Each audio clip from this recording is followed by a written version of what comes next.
The corporatist state and global media war against free speech is in full swing. How do I know? Take a guess.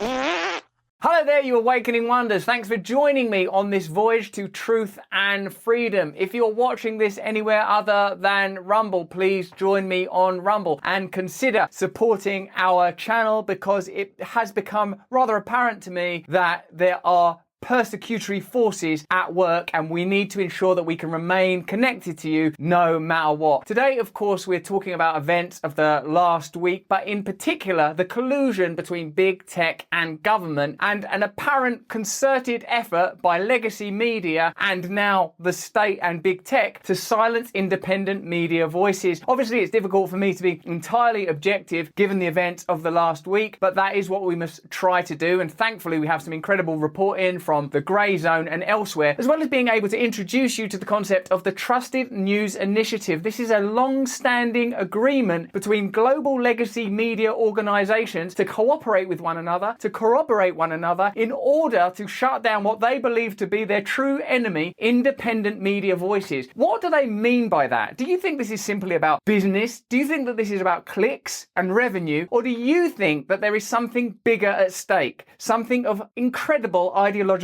significance? What do you think is the relationship between the media and the state? Do you think, looking back at the last couple of years, in particular the pandemic and the current war, that there has been support from the media when it comes to government policy and a lack of accountability and questioning when it comes to very important and significant questions? Do you think that the legacy media has been investigating the causes of this war, the origins of this war, with the kind of vigour that you might have seen elsewhere? Do you think that the legacy media has been investigating Big Pharma, the imperatives, incentives, financial undergirding of Big Pharma in the way that they have investigated other matters? Let me know in the chat, let me know in the comments, because it seems to me more important now than ever before that we have to analyse, review and understand exactly what's happening literally on a global scale between the mainstream media, the state and big tech. Let's get into it. The author of letters to social media companies demanding the financial punishment of Russell Brand is a British lawmaker implicated in London's war on COVID-19 and Ukraine dissenters. Her husband was a commander in the Army's psyops division. The Grey Zone can now reveal that YouTube's financial censorship of Russell Brand is the result of an effort waged by a former British government minister who was responsible for London's crackdown on dissent during the COVID-19 pandemic. Her husband has also participated in that campaign of state repression as deputy commander of the 77th Brigade, the British Army's psychological warfare division. New developments suggest YouTube's censorship of Brand was driven by direct British government decree. On September the 19th, the social media companies TikTok and Rumble received a pair of almost identical letters dispatched from Caroline Dinenage, the head of the UK Parliament's Culture, Media and Sports Committee. Dinenage informed the companies she was concerned that Brand may be able to profit from his content published on both platforms. She then suggested they impose financial penalties. In a sense, the bypass of judicial process, right to punitive measures, financial ones, seems like an interesting stance for a government minister to be suggesting to a big tech platform. The committee's letter to Rumble contained a direct demand for demonetisation.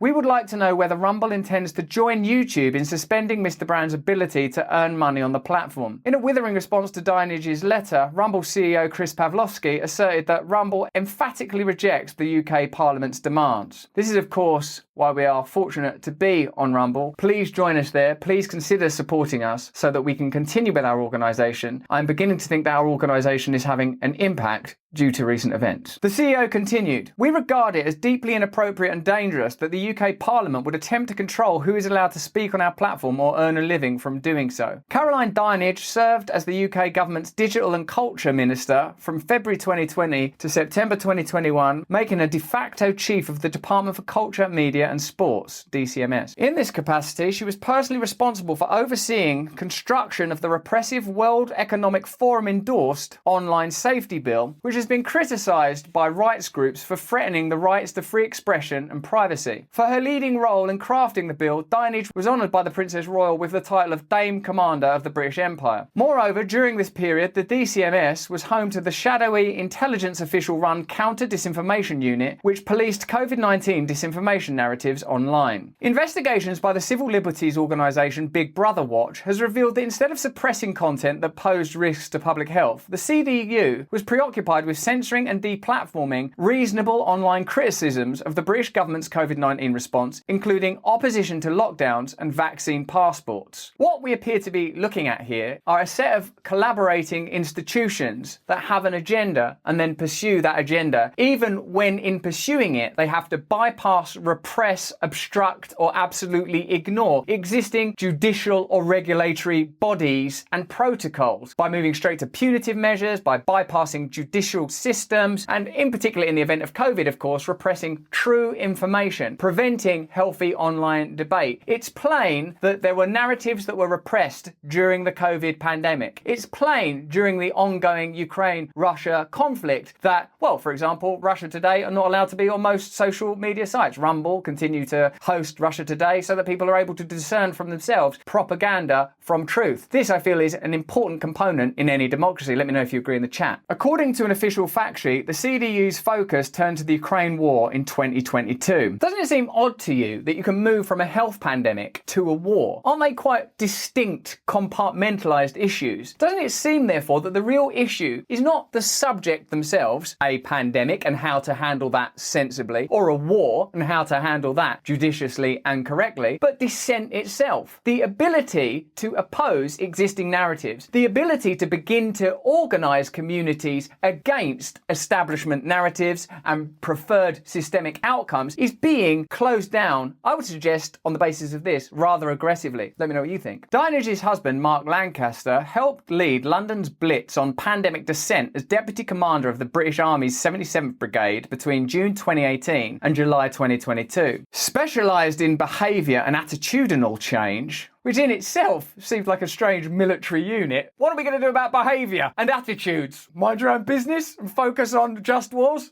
There aren't any. The 77th Brigade maintains a vast militia of real, fake and automated social media accounts to disseminate and amplify pro-state messaging and discredit domestic and foreign enemies. During the pandemic, the 77th Brigade targeted people within Britain and across the West with advanced psychological manipulation strategies honed on battlefields against enemy militaries. It seems that, in the absence of an external enemy, the domestic population becomes the enemy, and any ability to organise and communicate with the domestic population in order that they act on behalf of their own interests has to be silenced and shut down using whatever techniques are necessary and possible. It's only a short while since the pandemic ended, and who knows, maybe the pandemic will begin again. But we now know that at the beginning of the pandemic, theories and ideas were being discussed at the very highest level that were dismissed publicly. We now know that experts with legitimate voices, valid views, clinical trials, significant information were silenced, not because of your safety or my safety, but precisely because it was necessary to control them. Once these institutions exist, it becomes apparent that they can be deployed not only with a pandemic or a war, but potentially with anything that poses a threat to existing narratives. The online profile of a 77th Brigade veteran notes that they were deployed straight from a tour of the Middle East, where they successfully implemented behavioural change strategies against ISIS to countering disinformation and misinformation during the COVID-19 crisis. Doesn't it seem odd that ISIS and the COVID-19 crisis were handled by the same unit, were treated in the same way, when ISIS were the most overt, explicit, amplified enemy and threat that the world had ever faced at that time? And doesn't it seem to you as well a coincidence worth noting that at the commencement of the COVID-19 pandemic, the problem of ISIS just appeared to disintegrate entirely? I'm not suggesting any conspiratorial reason for this. I'm sure there are military, strategic, geopolitical, ideological and philosophical reasons for this. But the very fact that the same unit that was used to confront and counter ISIS is used to confront and counter you strikes me as worthy of consideration and contemplation. Let me know what you think.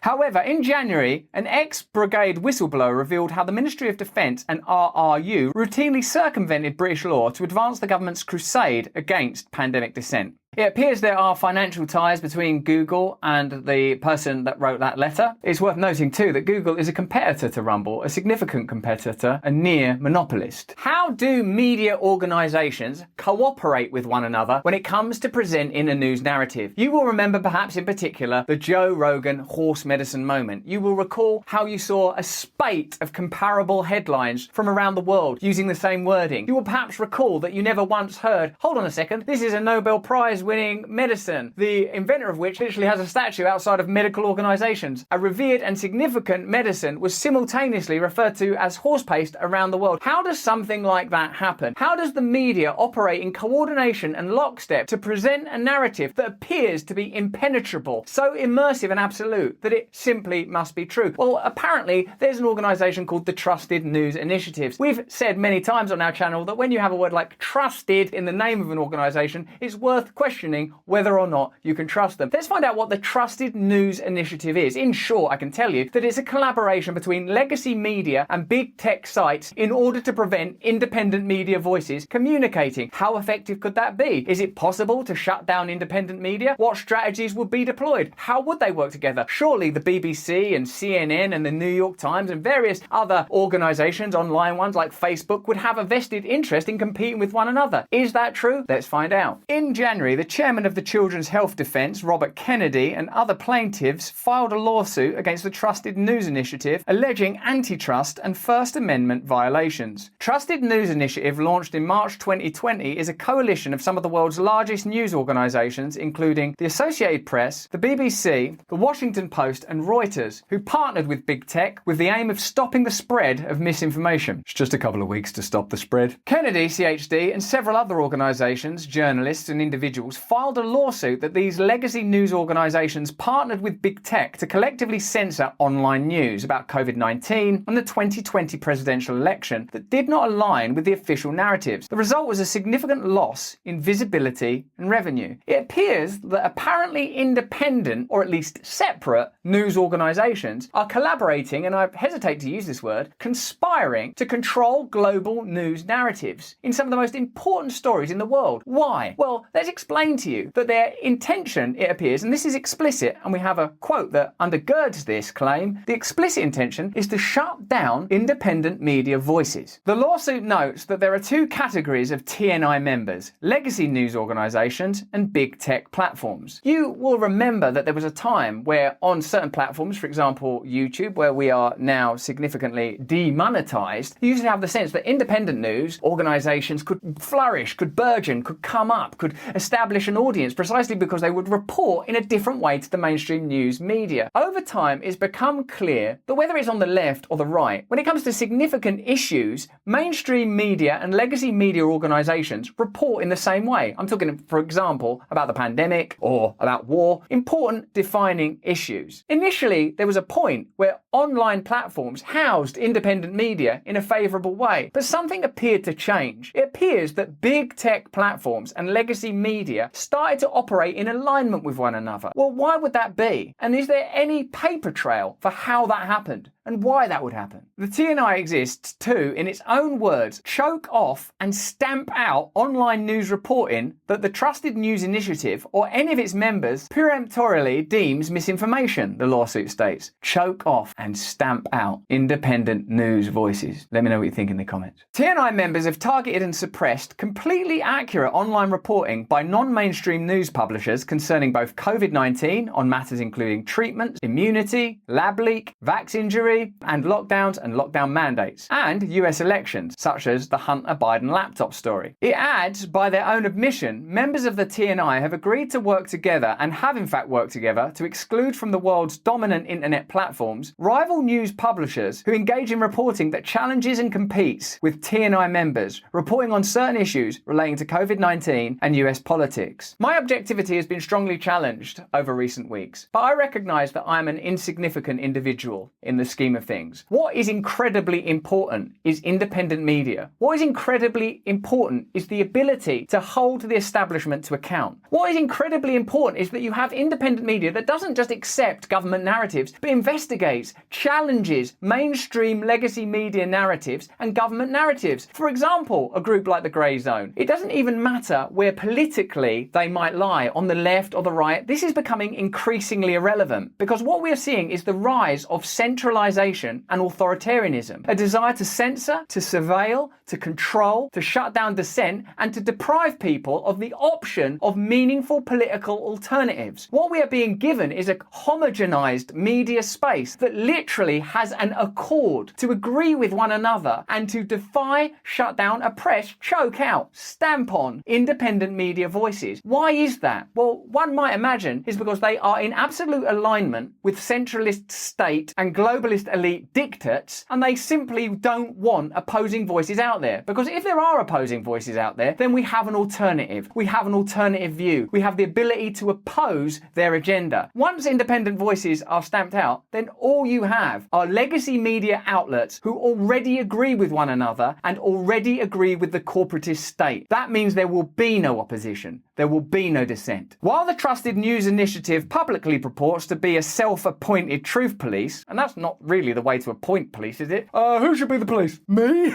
Extirpating online misinformation, in fact, it has suppressed wholly accurate and legitimate reporting in furtherance of the economic self-interest of its members. Economic self-interest of its members. Closing down truthful conversation, legitimate data in order to pursue economic interests. I believe it goes beyond even economic interests. I believe this is about ideology and the ability to oppose ideology. I believe this is about freedom. I believe this is about real democracy. Because for there to be real democracy, there has to be dissent. There has to be open communication. There has to be the ability to challenge mainstream media narratives. You can't have a media that is in lockstep with itself, immersively attacking on subjects like the war, COVID-19 and how to handle it, and a host of other issues. Here we have the evidence that the mainstream media is working together to support a state agenda. Do you agree? Let me know. To support the allegation, the lawsuit cites several public statements made by TNI members. In March 2020, then senior news controller at BBC News, Jamie Angus, explained TNI's strategy to beat disinformation. Now remember, we've said for a long time, disinformation is an extraordinary new term. Disinformation, misinformation, malinformation. What is meant? Often it's information that is at odds with the agenda of the powerful. So here's that quote. Because actually the real rivalry now is not between, for example, the BBC and CNN